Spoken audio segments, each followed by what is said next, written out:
Hello, I'm George Foreman IV, and welcome to the Texas Public Policy Foundation.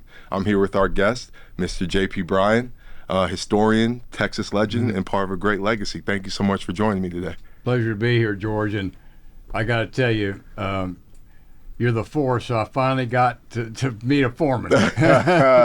Yeah, But I guess he'd be your great my grandfather. father. Yeah, your Yeah, father. yeah. So anyway, he was my hero, and Uh, I really respected everything he did. He would never give up. That's right. That's right. And that's part of the Texas spirit. He's a proud Texan. And a lot of what we fight for today comes from the spirit of those old Texans. Yep. Now, to go a little bit about you, tell me a little bit about your motivation and your family's passion for history. Where does that come from? Well, it naturally came from the fact that we were very early a part of the original Anglo settlement of Texas, under leadership of my uncle several times removed, Stephen F. Austin, and his sister, who was my grandmother, and a remarkable woman, truly the embodiment of the pioneer spirit that we think of in Texas. It's reflected by womanhood as much as it is by the male actors and that whole incredible drama that's played out on this landscape. But she came with her boys, three Bryan boys, and they were all part of the early events in Texas history, the battle at Behar, San Antonio, and ultimately the Battle of San Jacinto. And we have contributed as a family to the best we could to try to preserve and promote the incredible historical heritage that every Texan can call their own. That's it. And my grandfather gave land to build the town of Bryan, Texas, and early on helped funding for Texas A&M itself. Mm-hmm. Emily, my great grandmother, started Austin College, named it for her brother Stephen F. Austin, of course. But also she was a very much a businesswoman. She started the land development at Quintana, Texas, and then Texas City, and was an advocate for the mouth of the Brazos River being the major port in the state. So from that point forward, we've all tried to do our part, and not to the same degree that our forefathers did, but certainly with no less concern and respect for the great history we share. Yeah, that's really beautiful that you've taken up that calling. Now, talk to me about the creation of the Bryan Museum. Where does that come from, and how did you get that passion? That's interesting. So it's, like many things in life, you don't just start off wanting to be a fireman, an Indian chief, or whatever else it is in life. It's sort of an evolution. And I loved book collecting, and had a rare book business here, actually in Austin, with a friend of mine when I was in college.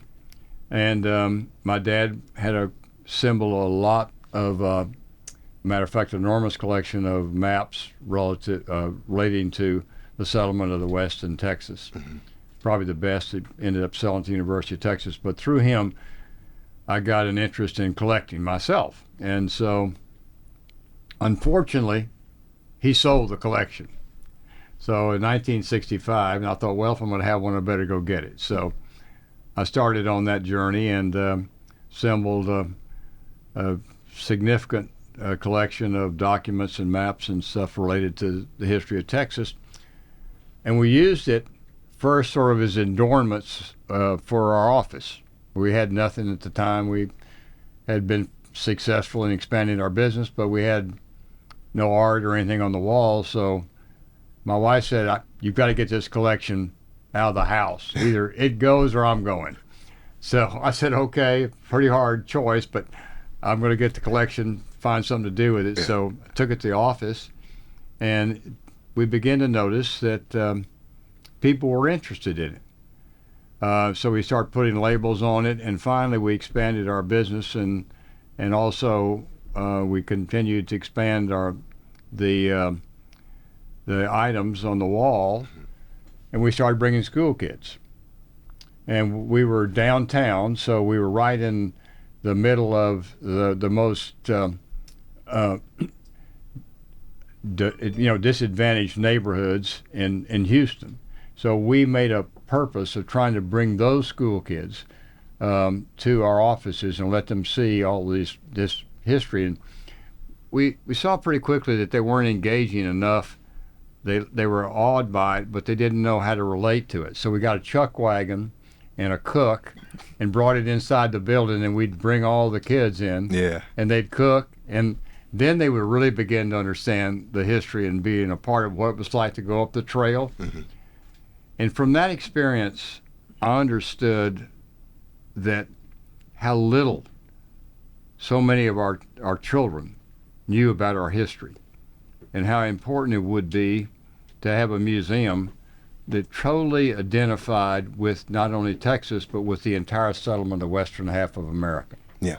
So that inspired what we have today. Wow.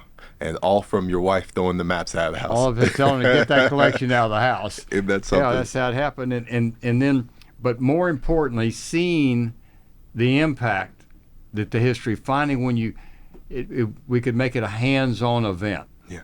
And then all the items that we showed, the guns, the saddles, the bridles, all they begin to see how it worked together in unison to the actual event of the cattle drive or the settlement of the West, or how people lived their lives in that era. That's powerful. Now, with such a broad history and so many people from so many places in history, talk to me a little bit about how the Bryan Museum tells that rich diversity story of Texas. How do you put that together and let the next generation know that this is a part of our history? Well, it's interesting because all you have to do is, as best you can, truthfully as you can, get each part of it, cover each part of it, because you'll find that the actors are all different, depending on what you're emphasizing. If it's exploration, you're going to have different players. They're going to be mainly Spanish and priests, and it's going to be their efforts to Christianize a Native American population. So you see that interconnection between the two and the influence that the Spanish had on our history, on our landscape itself, the names of geographic sites and rivers, and our language and our law. But then if you move on to the period of the colonization, you're going to see an Anglo-Tejano partnership as they help in the development of the economy of what's now Texas. And then we're going to come to the period of the cattle drive and the frontier fighting the lords of the plains, the great Comanche Indians, obviously probably the greatest light cavalry in all history, chased by the Buffalo Soldiers of the 9th and 10th Cavalry. So, and then you come to the Mexican Revolution, which is really, we say, the end of the settlement of the West. But when you look back on it, then you see the incredible difference in the way people responded when they crossed the 98th parallel.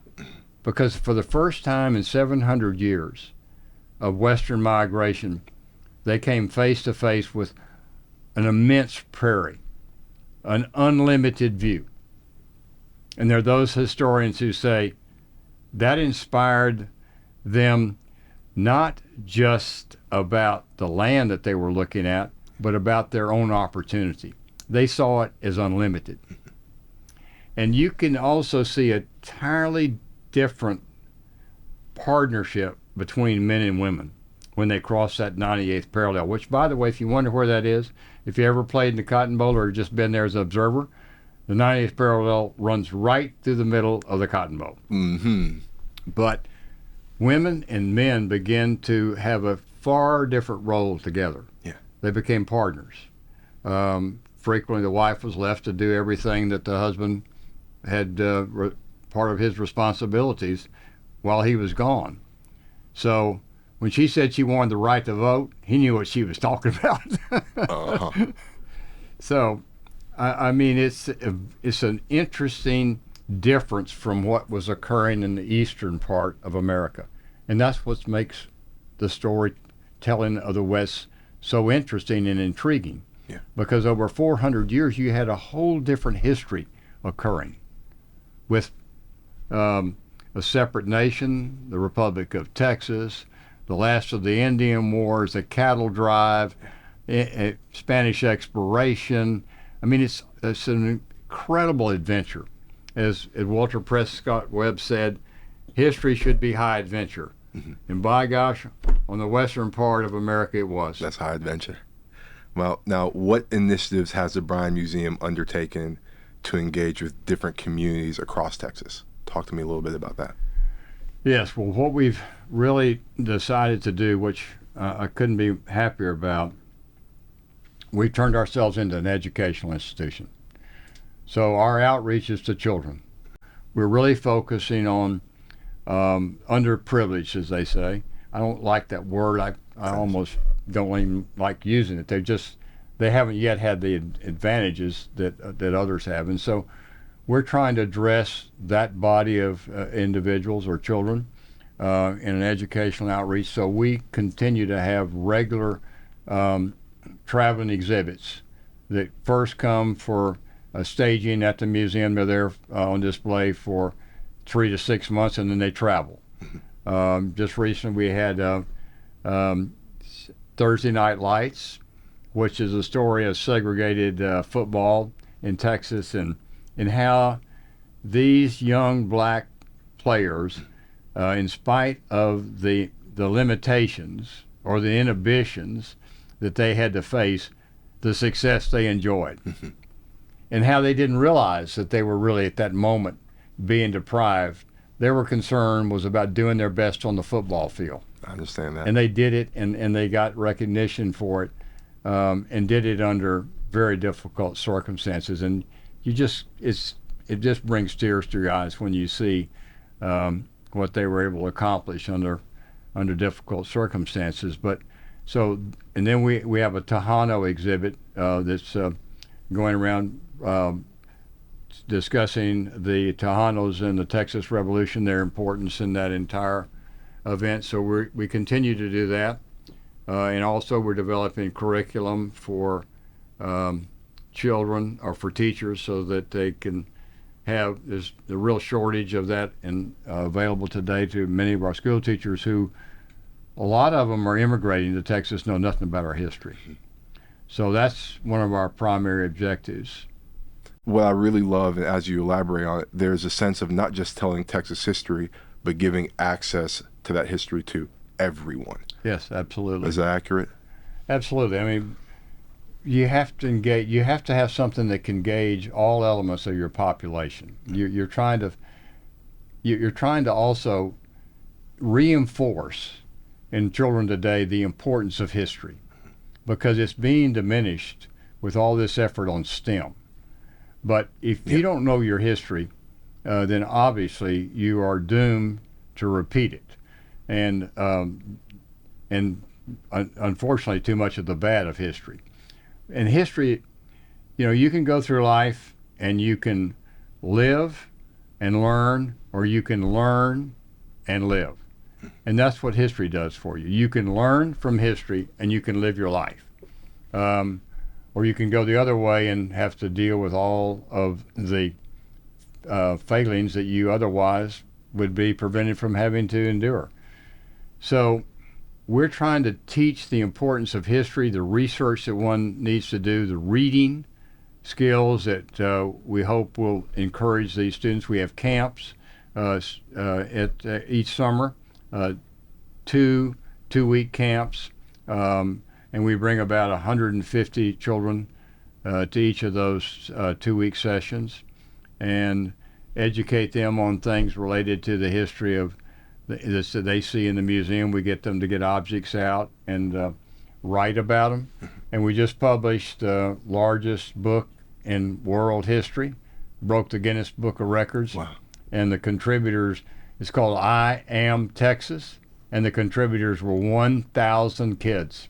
Everything's bigger in Texas. States. That's how you guys already see it. bigger. There you go.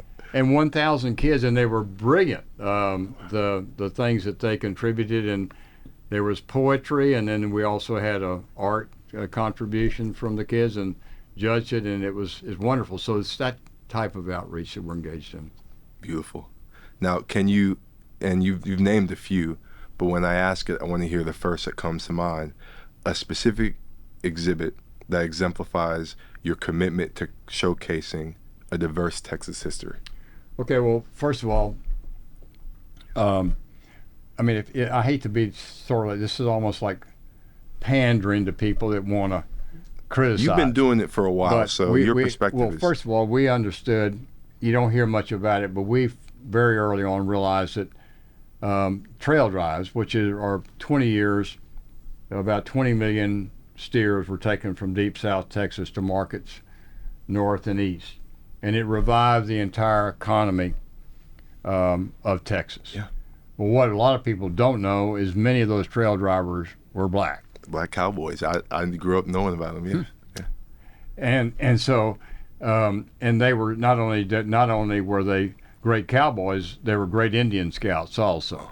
And many of those scouts came from the Seminole Indian Reservation near current Eagle Pass, Texas. Wow. And they got recruited, so to speak, into the U.S. Cavalry. But they were out on patrol with the Mexican counterparts. Yeah.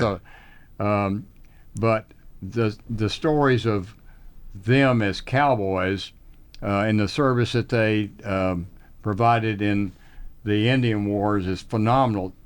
The Buffalo Soldiers stationed at Fort Davis are the most decorated fighting men in all United States history. Wow.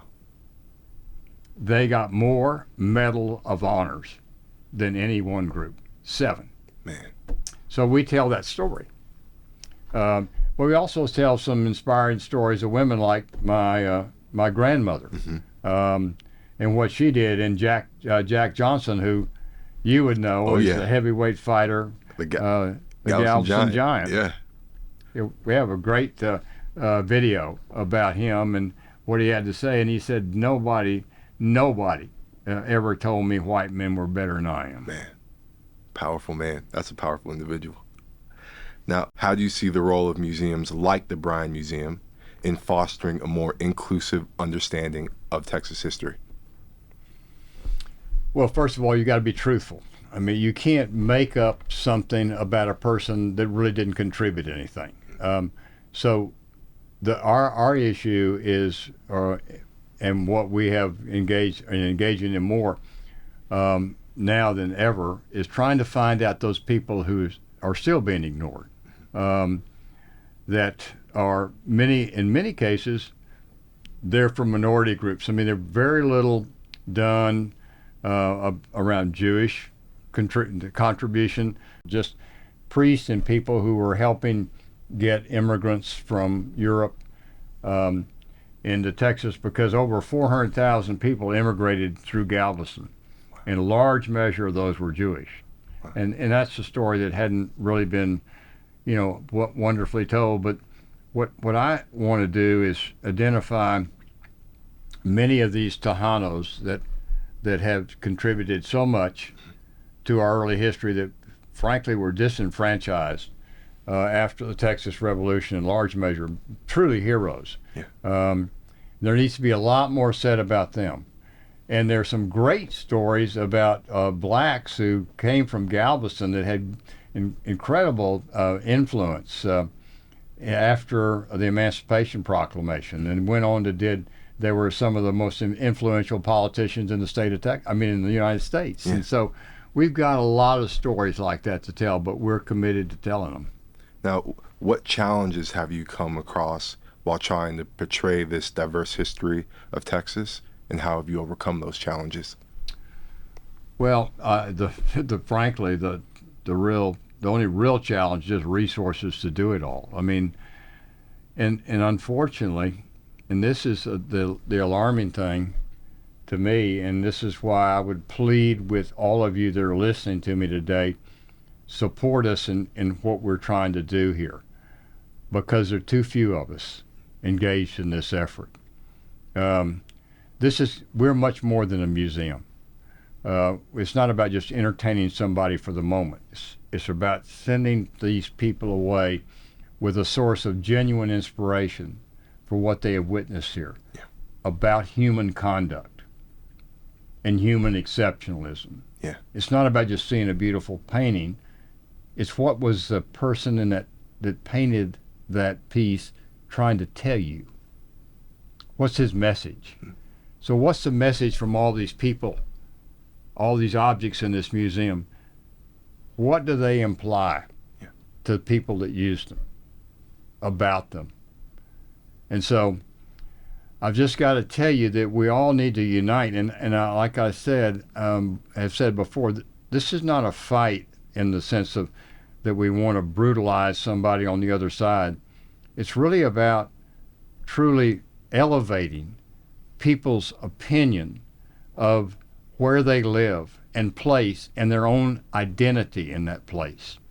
It's your personal identity that brings you to your own judgment about the Battle of the Alamo or San Jacinto. This is an individual judgment you're making about what interests you and what inspires you. Yeah. So we want to give people the opportunity to look at those events and draw their own special story from it. Powerful. Yeah, and you're not just telling the stories of a past. You're being intentional about how we structure our future. Yeah. Now, elaborate a little bit about your future plans. How do you plan on promoting this view of Texas history, not just in the Bryan Museum, but also in the world, outside the Bryan Museum? Okay, well, we're starting a program.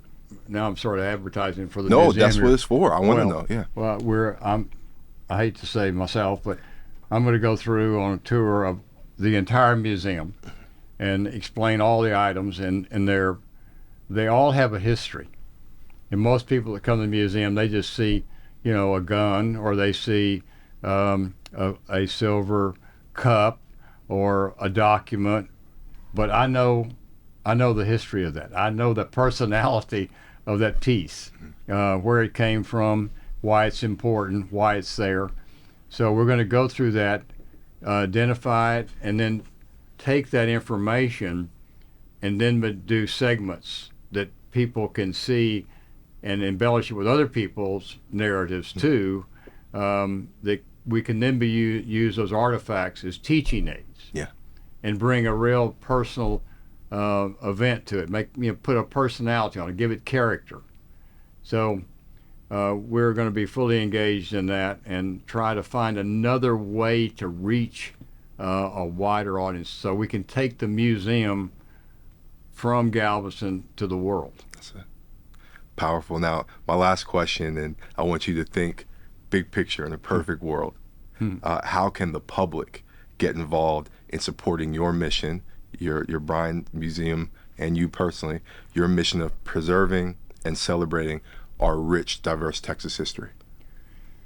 Well, I mean, look, it's horrible to say this, but everything is about money. I mean, about the funding for or the support for what we're doing. So obviously we have a whole, program for what you can gift to and how you can support it. But the nice thing about this is you're going to see the outreach that's going to emanate from this. It's not like you're going to give something and it's going to kind of like, well, I wonder whatever happened. You're going to hear about it because there are going to be traveling exhibits that are going to be going around. There are going to be films made. There are going to be pieces that'll be in the news. So you'll see the evidence of what we're getting ready to do here, which is totally unlike any other museum that I can tell. Now, I'm not trying to advocate that we want to be the only one. We actually want to encourage a whole lot more. We want competitors to do exactly what we're trying to do. Beautiful. But we all need to be doing this. We need to be thinking this way. Our history needs to be,